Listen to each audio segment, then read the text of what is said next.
Hi, today's video is about fermented garlic paste. Kirsty is going to show us how she makes fermented garlic paste from the garlic that she grows in her own garden. She grows more garlic than anyone else I know, and I counted at least 6 beds of garlic. For those of you living in Canberra, you'd know that we've had the La Nina, and that's brought about a lot of challenges with the harvesting of the garlic. Kirsty talks about the challenges she faced and what she did about them. She also mentions that there's many ways you can preserve garlic, but her favourite way is to do this particular method. This is her garlic after she's plucked it out of the garden. It looks pretty clean and pretty good. I think she'll have an enjoyable crop. Anyway, on with the show, and here's Kirsty talking about her fermented garlic paste. So this is the very tedious and time-consuming act of peeling the garlic prior to weighing it and thinking about how much salt we need to ferment it. It is absolute tedium, there's no doubt about it.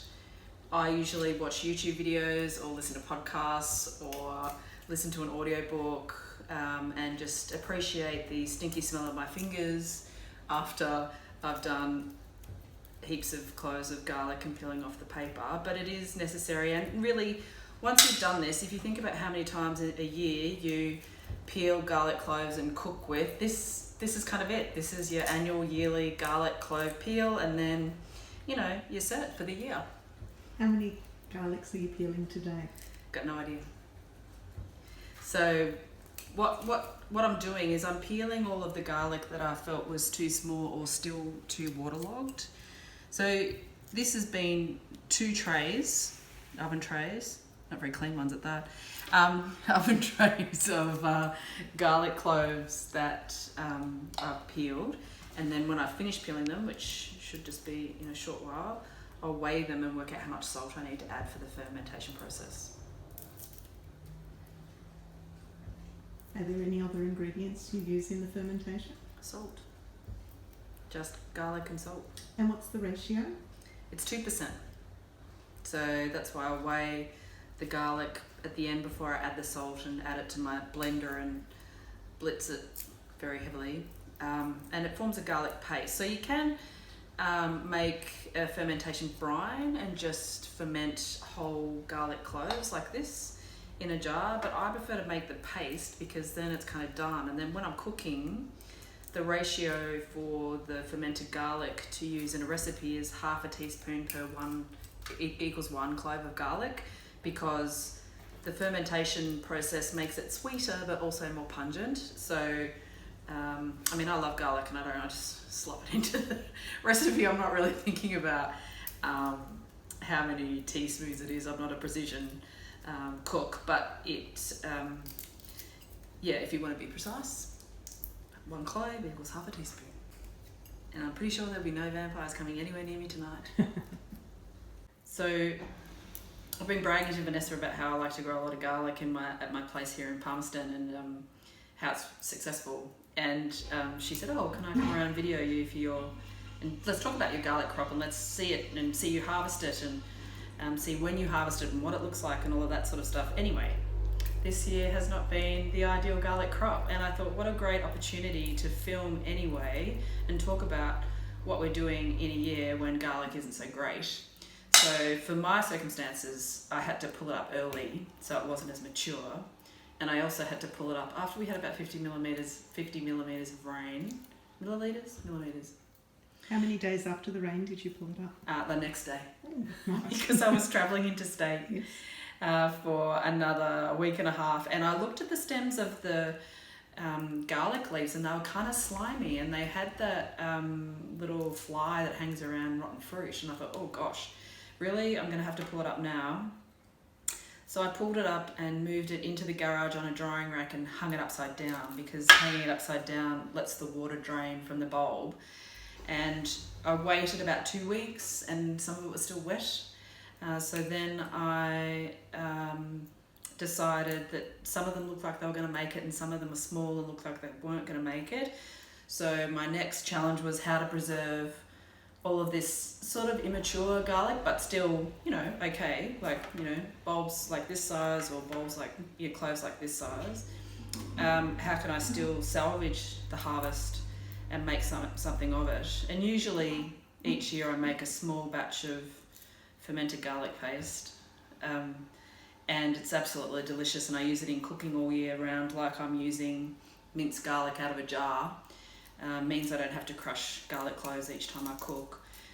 So yeah, I'm making a ton of fermented garlic, and it's a lot of peeling and smelly fingers, but that's okay. Each person has a different process they follow for harvesting the garlic. You did yours the day after some rain. When you brought it in, did you wash it? Did you peel any of the outer layer? I had really limited time, because then we were packing to go away, leave the next morning at 6 a.m. So my preparation was definitely far from perfect. I did peel off some of the layers where I was really concerned about those slimy outer leaves.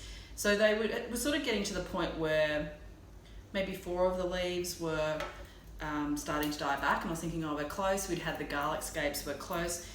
So, you know, it was closer to harvesting than not on some, but of course others, they're in different spots in the garden, and some are getting more sun and all that kind of stuff. So I would normally harvest at different rates. And what I'm really looking for when I'm harvesting is the dieback in sort of 4 or 5 of the leaves above the soil. I'm looking for, 3 weeks or so after the scapes have come up and I've chopped those back. And then I usually dig around the soil a little bit and just see if I can start to feel the cloves forming around the bowl. So now comes the fun part of actually weighing the garlic to make sure you get the amount of salt right to have a good fermentation process. So I've just weighed my peeled cloves on the kitchen scale, and it says it's 665 grams. So I'll get into my calculator because my maths isn't so great. 2%, and it's saying I need to add 13 roughly grams of salt for the fermentation process. So I'm just going to do that now. I'm just adding sea salt. So that's not salt powder, is it? You've got... No. You want to add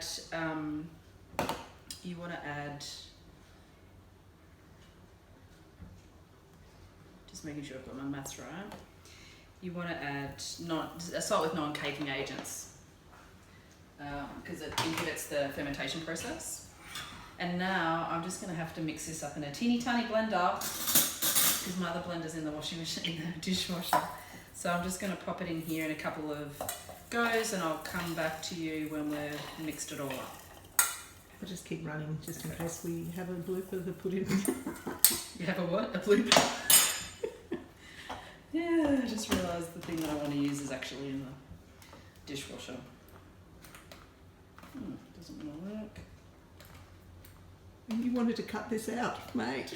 Oh, it's gold, isn't it? It's not working. It's unlocked.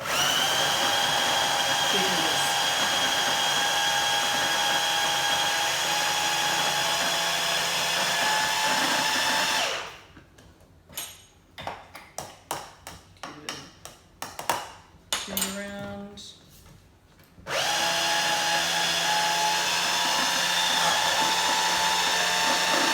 Okay, that's probably enough.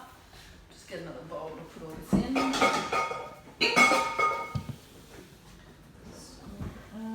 I'm not looking for like super pasty. I don't mind a few chunks. So, balance.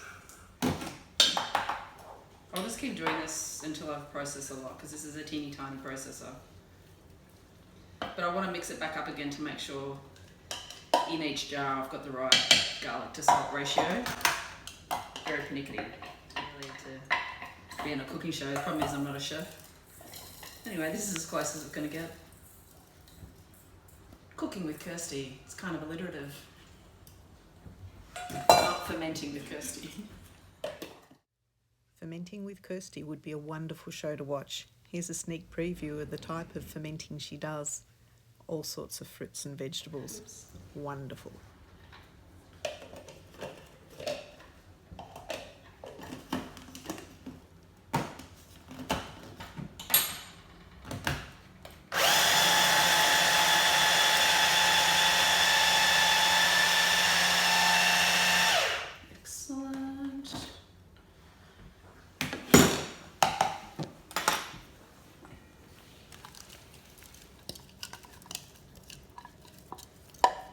that's it all whizzed up.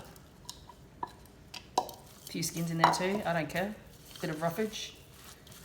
And I'm just stirring that up just to make sure it's all evenly distributed. And now I'm going to stick it in some jars, so bear with me.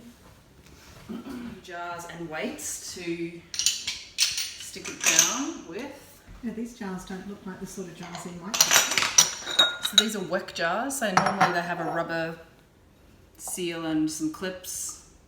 You can use kind of any jars. You're really after an anaerobic kind of deal, so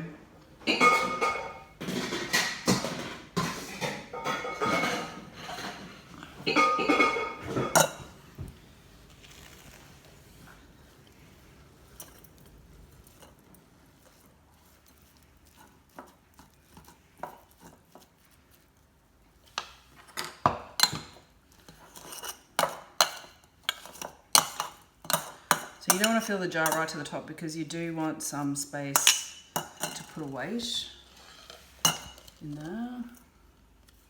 That's probably enough. In a tick, I'm going to go around with a knife and just get out edibles. And for people who don't have weights like yours, what would you recommend they use? You can really use anything that's food grade to hold it down. Just get this in there. Or I've seen people use plastic bags filled with water and then tied off. You can use that. I'm just trying to keep it all together and less opportunities for air. So I'll just grab a knife. This is my Nana knife. It's flat, and just to see if I can push it down a bit and try and get air out. It's not a deal breaker if there's a little bit of air. Just trying to compact it a bit.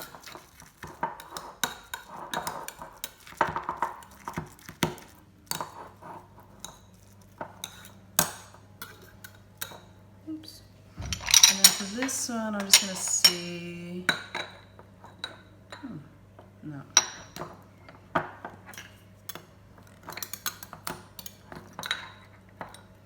I'm going to try a lid within a lid. Probably just push.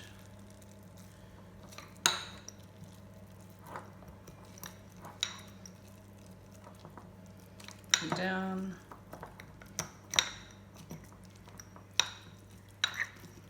Put the lid on.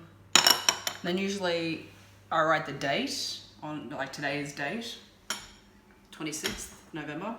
On here, and then I'm looking for about 3 weeks, but I'm checking it every few days.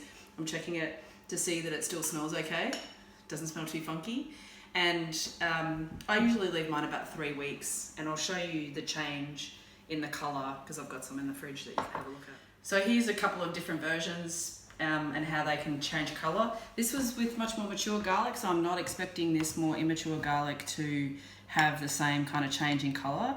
But this is one that I've had in the pantry now after a few days. And this is one that I've had sitting out for 3 weeks and then put in the fridge. And then that's how I use it. Do you want to have a smell, Vanessa? It's not as strong as I thought it would be. So it has a more sweeter flavour. So the fermentation process happens outside. I just, like, as in outside the fridge, I put it in my pantry and I just check it every few weeks, every few days to make sure it smells okay. For me, the taste is good at about 3 weeks. For you, it might be different. So have a taste, just don't kiss anyone that day. To your liking, ferment it as much. And then when you put it in the fridge, the fermenting process really, really slows down. So you're not going to get a huge change in flavour. So I'm quite happy to make all this fermented garlic out of my not so successful garlic crop. And it'll last me most of the year. So I've never had any of this stuff go bad because I've left it too long because it just gets eaten. It's really delicious and really easy to use. But yeah, I would keep it in the fridge for up to a year and I'd be checking and smelling it each time you use it as we're getting towards the end of the year. But yeah, in our house it doesn't last this long. I have heard you can freeze garlic cloves as well, just in their full form. That's another way of preserving them if you have an abundance and you want to preserve them. Of course, dehydrating is another way. I've made garlic powder in the past, using my dehydrator and then blitzing it up. But yeah, this has become my preferred method because it's so tasty and so easy at dinner time. And yeah, we love the taste. Kirsty, tell me about planting. When do you plant your garlic? I'm a bit of a stickler for planting before the end of March. I mean, sometimes if I'm a bit lazy, it might go into April, but usually I'm planting by the end of March. And I just go down to Epic and get organic garlic from the garlic growers there and ask them what would they recommend this year, and they tell me, and usually it's the same one. So I usually get the Tasmanian purple and plant it.